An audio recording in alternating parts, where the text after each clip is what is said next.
Savvycents, Corina here, and happy last day of August. I cannot even believe that we are at the end of another month. It has gone by so incredibly quickly. I feel like this year is like flying by, and it's gonna be Christmas before we know it, and it's gonna be a new year before we know it. And yeah, it's crazy. It's flying by. So I wanted to come to you guys today and share with you an update, as promised, to our no spend month, which we did in August. And I hesitate when I say that because, let me just put this out there right now, our no spend month was an epic fail. Oh, way bad, way bad. And gosh, as hard as that is to admit and to come clean and tell you guys that we did not do very well with a no spend challenge this month, it is really important for me to share this with you guys and to take my own advice, being able to look at the month overall and the things that we did and the things that we would do differently, and going forward how we would change them, and really what we've learned about ourselves and our spending habits over this past month. So I'll just get started, and it's just going to be a pretty chatty video today.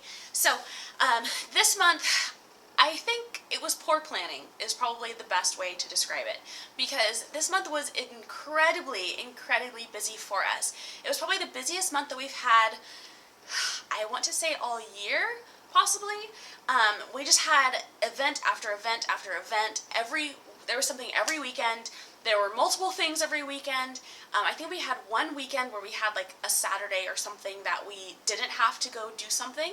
And it's not just like going out to like a dinner or being invited to like a lunch or something. They were big things that we were putting on, that my husband and I were doing and that we planned out.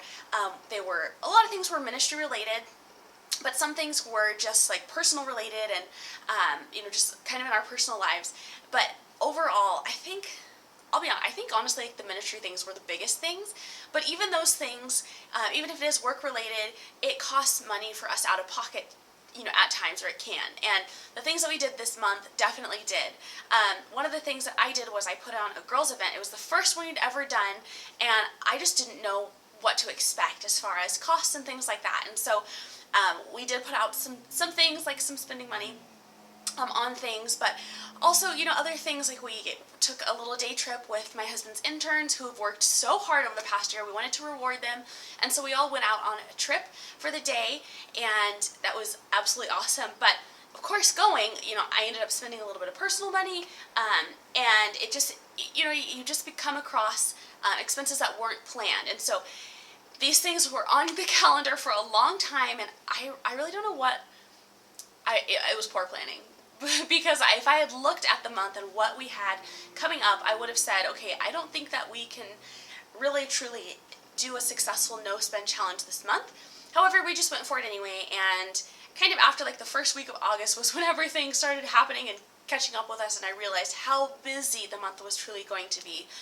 Even this past weekend, we had a brunch for a friend of ours, and then we had an engagement party, and then I had my cousin's birthday party, and it was all of these things just really back to back. And so going to those things didn't necessarily cost us a ton. Like I had planned for different birthday gifts, and like our friend's engagement party, I'd planned for their gift the prior month, but going to those things, and it just takes so much extra time and effort, and having a bunch of events going on was very time consuming, but it also kind of distracted from what our goal was, of being able to be on a no spend and being able to really like squirrel away some money and to focus on things that we wanted to get done at home.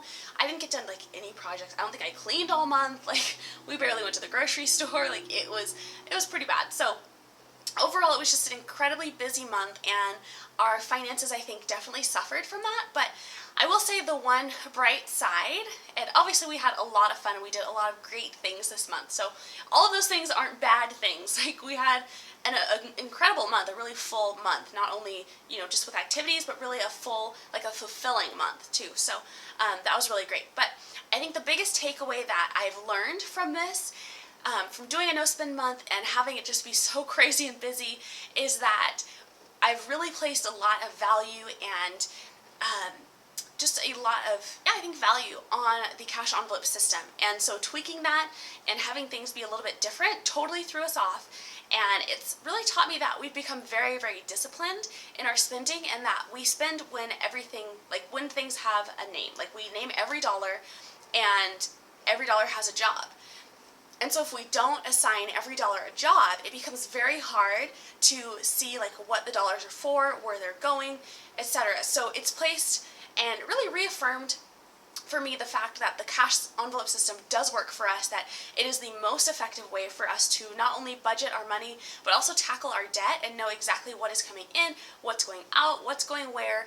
And it's a very, very effective way for us to live our lives, at least the financial part. So I think that's the biggest takeaway that I have from this month, as well as it just being an overall great month socially for us. It was really, really fantastic, but not necessarily so great for our wallets. So that is the honest truth about our no spend month. Like I said, we did not do so well, but I don't think we'll necessarily need to go on a no spend anytime soon.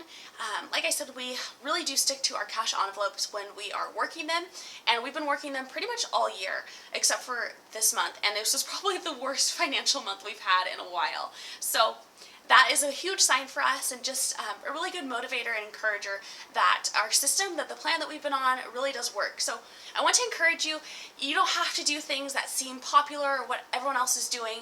If you have a plan and you have a system that works for you, stick to it. Like nail it down and run with it until you've reached your goals, and even past then if it still works for you. If it's not working for you, try out a new system. Try something else and see what else will work for you. So I hope you guys are encouraged by this. I hope that my brutal honesty has not offended you, and that you are excited for a new month in September, just like we are. We've got some exciting things planned in September, including our anniversary. So that's going to be awesome. I hope you guys have a great day, and I will talk to you soon.